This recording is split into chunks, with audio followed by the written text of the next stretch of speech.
Iya dok, kan beberapa waktu lalu kan dia ada heboh di internet itu ada bayi yang dia ditidurkan sama ibunya dalam kondisi sehat, tapi ketika ibunya balik lagi, tahu-tahu bayi itu tuh sudah meninggal gitu dan ketika dibawa ke rumah sakit itu dia sudah tidak bisa diselamatkan lagi.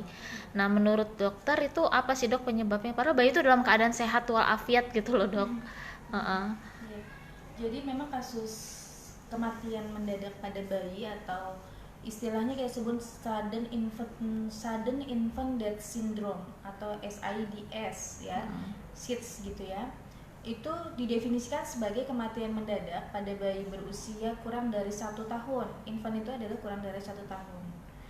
Nah, penyebabnya itu sampai saat ini kita belum bisa menentukan secara pasti.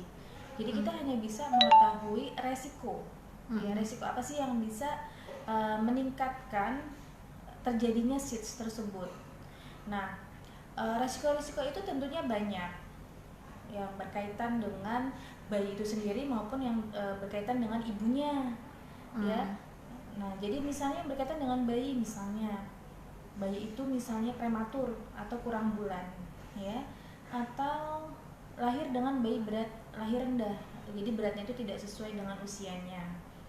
Maaf, bukan tidak sesuai dengan usianya, berat lahir rendah itu kurang dari 2.500 gram tanpa memandang berapapun usia kehamilannya. Nah, kenapa?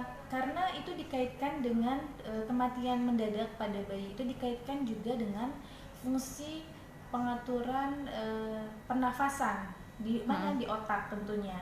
Nah, kalau pada bayi-bayi prematur fungsi pengaturan itu memang belum sempurna, sehingga kita sering tuh nemuin nih bayi-bayi yang dirawat di neonatal intensive care unit atau NICU itu sering dalam kondisi yang kalau bahasa awamnya lupa napas gitu ya. Kenapa? Karena dia tiba-tiba itu nggak bernafas. Tapi setelah kita rangsangan itu misalnya berupa kita sentil gitu ya telapak kakinya atau kita tekan sedikit dadanya, dia nanti bangun dan dia kembali bernafas gitu.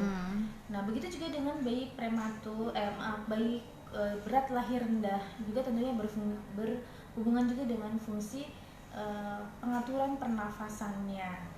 Faktor risiko ya, artinya belum pasti ya, tapi meningkatkan risiko terjadinya SIDS itu pada ibu, misalnya ibu-ibu yang mengonsumsi napsa misalnya, ya.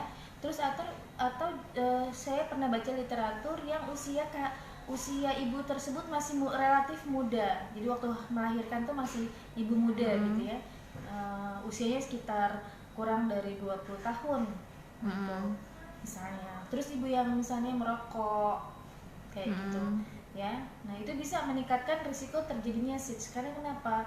Karena tentunya kondisi tersebut berpengaruh terhadap perkembangan janin yang dikandungnya.